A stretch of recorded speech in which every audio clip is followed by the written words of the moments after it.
Alia, and I am with you with the topic of AFB.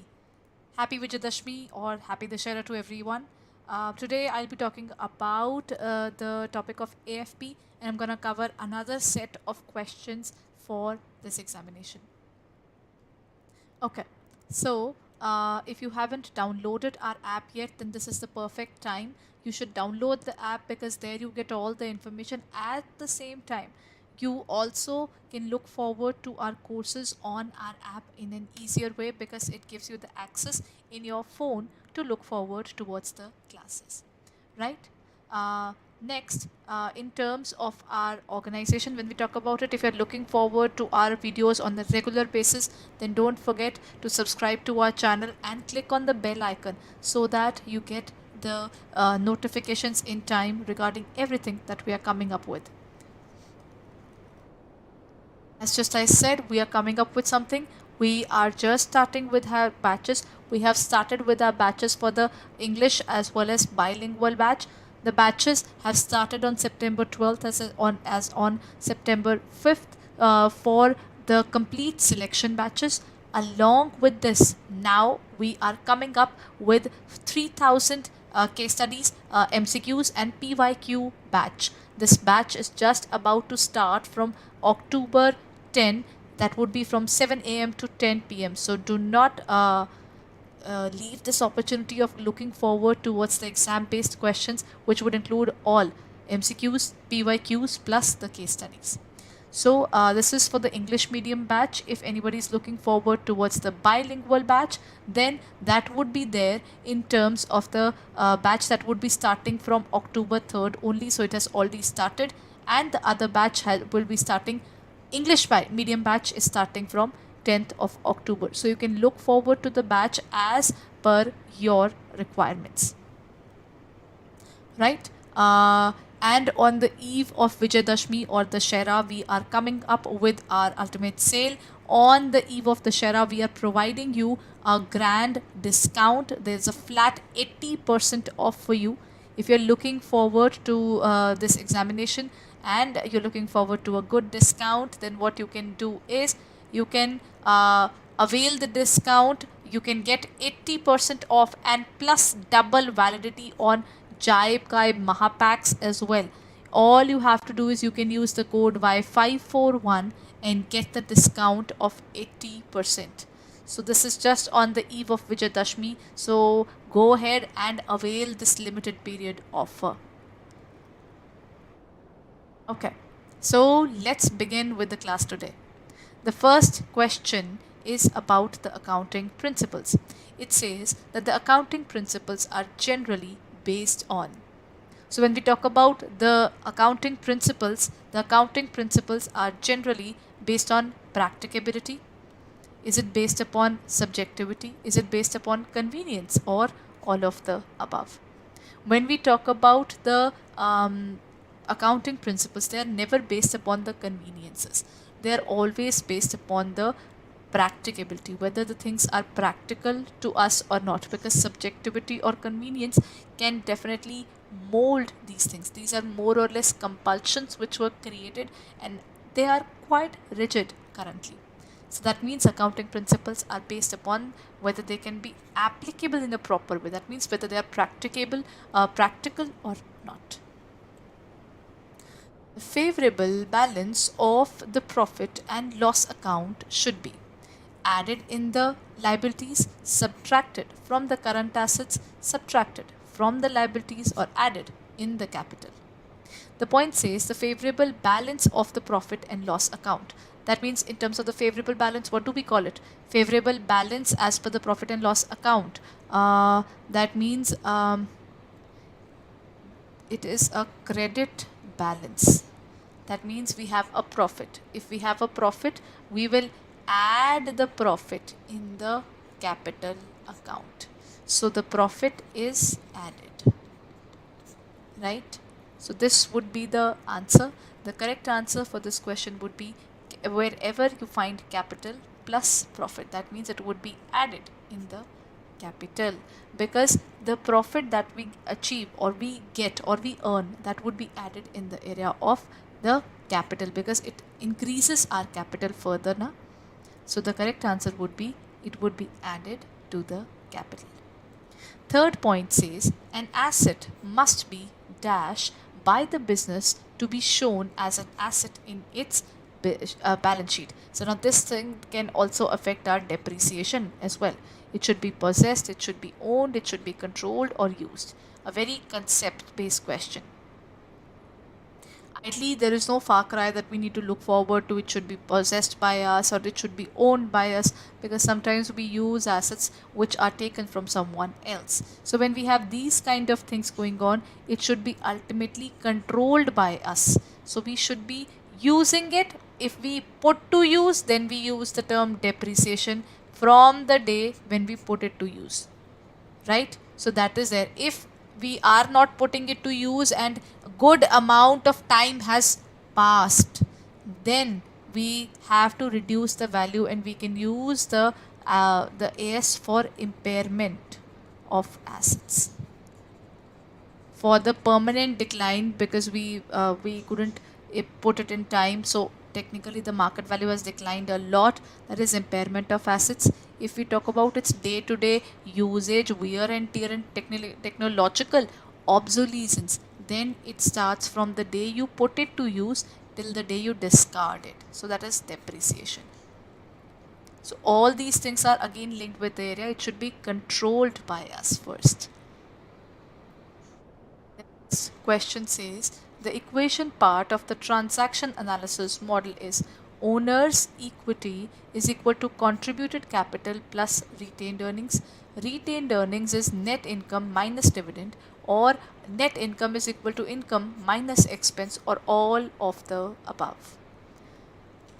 In this question, we have got three different concepts to look forward to. First is owner's equity. Whatever the particular person who owns this business, his money is. It's about owner's equity. Owner's equity is equal to whatever the money he has already contributed plus whatever money he saved, that is retained earnings. Whatever money is not given to the shareholders as a dividend. This is as per the company. So this is true, right? Now, whether it is a part of transaction analysis model or not, I'm leaving it on you then. The second point says retained earnings, the money which we are retaining in the business. That is total income minus whatever is actually given to the shareholders. That is our dividend. Next is net income is equal to income minus expense. Last is all of the above.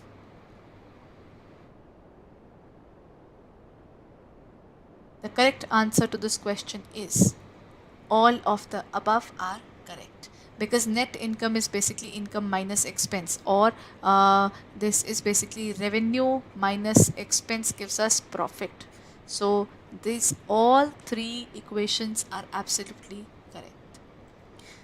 Now the next point, consistency with reference to the application of accounting procedure means all companies in the same industry should be using identical accounting procedures.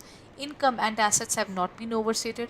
Accounting methods and procedures are followed uniform basis year after year, or an accounting method can be followed as per the convenience. See, this point just doesn't sound right. The problem is it should not be overstated, sounds logical. At the same time, it should be identical, because only then we can compare company A and company B accordingly. Third point says income and assets have not been overstated. That means the value should not be more than what it exactly should be, right? So technically, these three make sense, but consistency is when we do not change our methods every now and then. It's not very, very frequent. So that means the point is point number C. Accounting method and procedures shall be followed uniform basis year after year. Next question. It says a trader purchases goods for rupees 25 lakhs. Of these, 70% were sold during the year. At the end of, that is on 31st of December 2009, the market value of the goods was 5 lakhs. But the trader recorded in his books for rupees 7,50,000. Which of the following concept is violated? Money measurement, conservatism, consistency, or none of these? The point is, a trader purchased goods for 25 lakhs, 70% was sold, hardly 30% was left. That's correct. The value which was left was 7,50,000. But the point is, its value is not 7,50,000. This is your cost. What we can recover from the market for these goods is 5 lakhs. That means the net realizable value, or NRV, is less. So is it money measurement concept, conservatism, consistency, or none of these? Cost or NRV, whichever is less, is used as a concept under AS2, that is valuation of inventory. Under this it is used that way. So the correct answer here would be conservatism.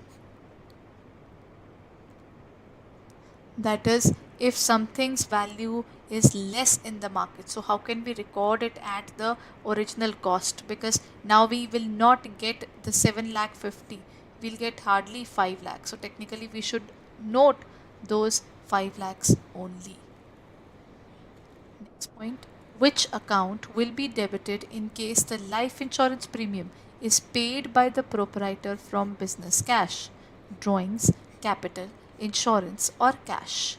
If the life insurance premium of the proprietor is paid, see, this LIC is a personal expense of the proprietor, isn't it? If it's a personal expense, where will you note it? It will be debited in case. Which account is used? It would be debited in the capital account because capital is increasing, or it would be shown in the capital account, or the drawings, or insurance. See, the point is we are losing cash. One thing is clear. Why are we losing the cash? We are losing the cash because of drawings. So it's drawings account debited to cash. So technically here the correct answer would be A, drawings. Okay. If we purchase a furniture on credit, what does it mean? Is it a decrease in the asset and increase in the liability? Is it an increase in asset and increase in the liability? Increase in asset and decrease in the liability? Decrease in asset and decrease in the liability. The moment we purchase a furniture, what are we getting? We are getting furniture, but to buy the furniture, we have taken it on credit. We have asked the other person that I cannot pay you now, but I'll pay you tomorrow. So that means it is the vendor who is a liability to me. So technically, in order to get an asset, we are also getting a liability. So there's an increase in an asset, plus there is an increase in a liability. So the answer should be B. That is, increase in the liability. Now, the cash withdrawal from the business by the proprietor should be credited to. Look at the question very carefully. It's the cash withdrawal from the business should be credited to. Drawings account, capital account, purchases, or cash. We withdrew the money from the business. So technically, one thing is we have a drawings in the business, isn't it? It's by the proprietor. He is withdrawing this money by the proprietor. Cash withdrawal from business. He's taking the money from the business. So what is he taking out of it? He's taking out cash. It's drawing to cash. So the correct answer for this question would be, right? So the correct answer is cash account. The entry system in which the cash account and the personal accounts are maintained is called double entry, single entry, accounting system, or none of these. See, overall I've told you that double entry plays a very important role in the today's world. But before double entry was introduced, there was something called single entry system which was there in the market. Correct? So it was there in the market. The entry system in which the cash account and the personal accounts are maintained, they are called what? They are called single entry system. This system is not prevalent anymore. This was there at one point of time, but it has lost its charm because double entry was a way better method to record the transactions. So that's it for the day. Today we are having a double validity plus on the every Mahapack, and the discount that you can get is up to 80%. So you can get 80% discount if you use the code Y541. But remember, this is just for today, not for any other day. So if you're looking forward to purchase any of our packs, then kindly hurry up. And let me show you where to go to look forward to these packs. Okay, so all you need to do is either you open it up in our website,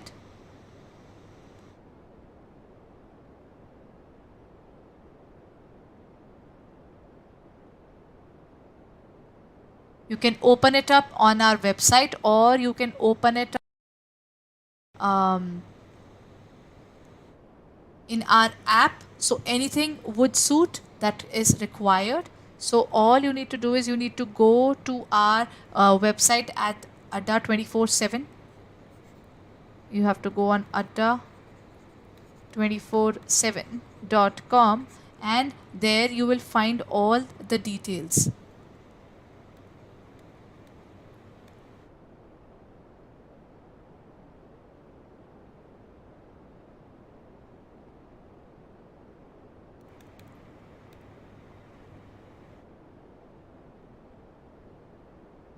Okay, so there it is. All you need to do is click on the area of Adda 24/7, and here you will find all the details. Just go to the area of JAIIB and CAIIB. The Mahapacks, the double validity is available only for the Vijayadashmi. So this particular opportunity is there. So kindly hurry up if you're looking forward to the examination of JAIIB or CAIIB, English medium or bilingual. It is there. So you can look forward to it, and along with this we can also look forward towards the what is coming new for bilingual as well as the area of English medium. We are coming up with this 3000 MCQs and PYQ batch. So you can look forward to the batch. It is for PPB, AFB and LRB. The first batch has started. It has started from 3rd of October. And while when we talk about the other batch that is there for English medium, it is just about to start. This batch will start from the 10th of October, and the timings are as follows. So you can look forward to our classes, and you can check out for further details. What you need to do is you just have to look forward to it and click on the area of buy now. As soon as you'll click on the area of buy now, you can use the code Y541 and apply it.